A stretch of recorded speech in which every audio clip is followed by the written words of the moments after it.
I want to get into some specific foods later on in this conversation, but just to sort of tease people, as it were, right at the start, are there a couple of kind of facts about some specific foods that you think would be surprising for people that a lot of people may not be aware of? Yeah, well, first of all, there's a lot of mythology about foods, and some of it's wrong. And when I say myth, I'm referring to urban legends. So, as a bit of a teaser, most people, most women have heard that soy should be avoided because it's dangerous. So, eating soy can increase your risk for breast cancer. That is a common thought, but it's completely false. It is an urban legend. Research actually shows that those women who are at highest risk, including women who have breast cancer, the more soy they eat, the lower their chances of death. And so that's an example of an eye-opening fact that science brings to the table about soy. Here's another one. Many people have heard that tomatoes should be avoided because they're a member of the nightshade family, which is poisonous, and that tomatoes contain a deadly toxin called lectins that should be avoided, and it causes inflammation in the body. Well, that's also completely wrong. There are thousands of lectins out there. Tomatoes happen to have some of the non-toxic ones. And in fact, the studies of tomatoes have actually shown in more than 30,000 people that those men who eat just 2 to 3 servings of cooked tomatoes a week have a 30% lower risk of developing prostate cancer. And so again, two examples of common foods that are surrounded by urban modern mythology that science cuts through like a hot knife through butter in order to reveal what the true health benefits could be. Yeah, thank you for sharing that. And yeah, later on in this conversation, I'd love to get into some more specifics around particular foods. But I think at the start here, just to sort of set the scene, one of the things that really struck me about your approach is, how you look at health and disease. So many of us, I'm a medical doctor. I trained in the 90s in Edinburgh Medical School. We're trained how to diagnose disease and then treat it. And sometimes we talk about preventing disease in the future. But you sort of reframed that slightly, didn't you, to sort of ask yourself, well, why is it that we're not getting sick more often? And I think that's a really beautiful, it's a subtle distinction, but it's such a beautiful way of looking at the human body. So can you tell me a little bit about, why did you frame it that way? And by doing so, what answers did you get that can help us all with our health and well-being? Yeah, so like yourself, during my education and training in medicine, we're all responsible for digesting about 4,000 years of Western medical knowledge in a few years. And then to be able to, in short order, turn that around into everyday practice for our patients, right? So that's a tall order just to begin with.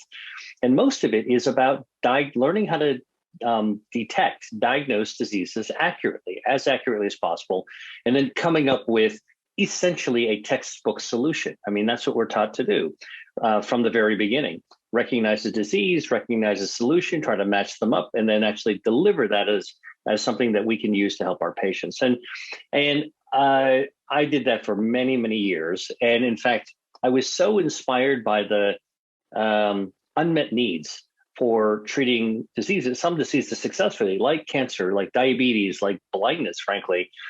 I wound up actually starting a nonprofit organization called the Angiogenesis Foundation. It's a charity where we, as a third party, set out to develop better treatments for all of these, kind of unbeatable diseases, looking for their disease common denominator. And I'm going to come back to common denominator in a second.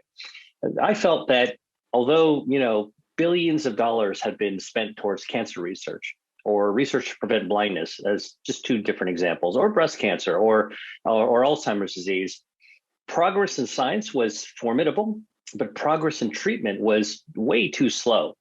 And my thought was that if we could actually look at what makes diseases common and similar to one another, rather than appreciate only what makes them different from one another. So as a researcher, we tend to take take a field of study, an inch wide, and then dive a mile deep into exploring it. What I wanted to do was to really upend that idea to say, well, maybe what we should do is take a look at many diseases and see what the common threads are. Because if we could find that common thread, we might be able to pull the bow back and send a single arrow more efficiently through multiple diseases to have an economy of scale of impact. Okay, so when I did that, we wound up becoming enormously successful. I've been involved with 41, about to be 42 FDA approved treatments for cancer, complications of diabetes, and vision loss. And with that kind of success, one of the things that it made me realize was the power of science to generate evidence that something works. And the other thing that I realized is that treating disease was highly valuable, but really misses the mark of preventing the disease in the first place. Because if all we do as a sort of in our medical world is invent new things to throw at old diseases in this never-ending progression, then we're chasing really the tail of a beast that we'll never catch. And I wanted to be able to actually figure out how to prevent the problem in the first place. Now, a short story about what actually happened that sparked me towards nutrition is I was a doctor for many years in a veterans hospital. This is a hospital in the U.S. that takes care of people who are former soldiers. And, as a payback for their service, they can come to a medical center and receive essentially free care. And I felt compelled, a duty, actually, when I finished my training, to be able to pay back the people who helped to support and defend the country. And so I took on a stint at a veterans hospital. These were some of my favorite patients. They were grateful. They had rich lives. They had amazing stories to tell, and they were just nice people. And unfortunately, though, they were pretty sick. So most of the people that I saw were in their 60s and 70s and 80s, were terribly obese. They had diabetes, heart disease, cancer, respiratory illnesses, you name it. They had these terrible problems. And the thing that struck me, that, because here I was writing prescriptions and sending people to specialists and having them have surgery and all these other interventions. And I was very excited, actually, at the very beginning, to be able to let them know some of the treatments that I myself had been involved with helping to develop. But what I realized that was the irony is that these soldiers who were so terribly out of shape in the latter part of their lives were once cut, fit, buff physical specimens that couldn't have even served in the military unless they were in perfect shape. And so I had to ask myself, what the hell happened to these people? They were in great shape and now they're in terrible shape. And that's what led me on sort of this odyssey to think back about what what kept them from being sick in the early days, and then what actually happened to their bodies that led them to deteriorate. And that's where I came back to this the health defenses that are hardwired in our body. Because like soldiers that they were, they once were the defenders of the country, but as they got older, their ability to defend actually waned. And so too in our body, I realized there's these biological systems that keep us fit, keep us healthy. And if we're not careful to take good care of them, they too will wane in their power to defend us. And that's actually how we wind up getting sick. In terms of these defense systems, you also mentioned at the start of this conversation the word resilience, and how what you try and do, or certainly food, when used as medicine, can really help us with that resilience. Perhaps could you take us through these defense systems that you've learned about? Because I know you've identified 5 of them. I think that would be really interesting for my audience, what those are. And then I think we'll get to, well, what can we actually do about each and every single one? Yeah, well, let's talk a little bit about resilience first before I talk about the health defenses. So think about how resilient the human body is, right? I mean, we can take a punch and we can get back up on our feet pretty easily throughout most of our lives. Our body knows how to heal. So if you wind up getting a cold, you tend to recover from it. If you get a cut on your skin, it tends to heal up. If our belly gets upset and we wind up, feeling we're in a toilet in ways that are not comfortable for us, we'll generally rebound back to our normal health. I mean, that's really most of Yeah. the experiences that we have as we're younger. And that resilience actually is quite an amazing thing because it has to do with this concept that we learn as doctors, which is homeostasis. Our body wants to stay in a homeostatic position. And that means like a gyroscope, or like a big ocean liner, sailing through, rough seas. There is kind of a set point that no matter how big the waves are, we tend to kind of stay set. Our center of gravity is where everything wants to get back to. And that is actually critical health. Now, what's the gyroscopes of our health? How do we actually maintain our balance? How do we veer off to the side but rebound back to that center point, our own center of gravity? And that's where these health defenses actually come into play. So our health defenses, which I'm going to tell you the five of them in a moment, actually started to be developed in our bodies when we were still in our mom's womb. So when our mom's egg met our dad's sperm and fertilized in the womb, within about 4 or 5 days, these cells, primitive cells and stem cells, wound up forming our organs, our circulation, our hearts, our brains, our noses, our hands, our feet, our bones. And along the way, at the same time, our body formed these remarkable defenses. Now, these defenses are designed to protect our bodies the same way that in a European fortress, a medieval fortress, there are these defenses, right? Yeah. You have the moat. You actually have the drawbridge. You have those arrow slits that you can shoot out of. You've got the curved wall. All these defenses that you find in a castle, there is a counterpart in our body. And in our body, our defenses to keep us healthy and resist disease and help us maintain resilience are the following. Number one, we have a defense called angiogenesis. Angiogenesis, 2 words. It's actually 1 word, but it's 2 component parts of it. Angio meaning blood or blood vessels, genesis meaning growth. So it's how our body grows blood vessels, our circulation. And the reason blood vessels are a defense system is because we've got 60,000 miles worth of blood vessels packed into the average adult body. Wow. And these are the highways and byways that deliver blood, oxygen that we breathe, and the nutrients from the food we eat to every single cell and organ. And if we don't have enough of these blood vessels, our tissues, our organs starve, and many times they'll die. So our body needs to be able to maintain enough blood vessels, enough circulation.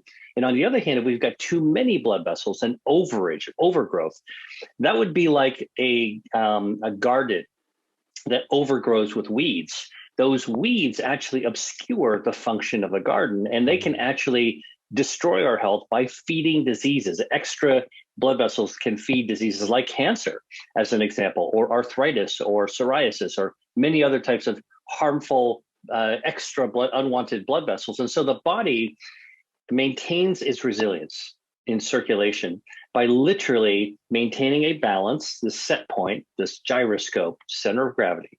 And the way that I tell people, it's kind of like the old fairy tale Goldilocks. So not too many blood vessels, not too few blood vessels, but just right, like the 3 bears. Yeah. Not too hard, not too soft, not too hot, not too cold, just right. This is a paradigm that follows all the health defense systems. So blood vessels are one of them.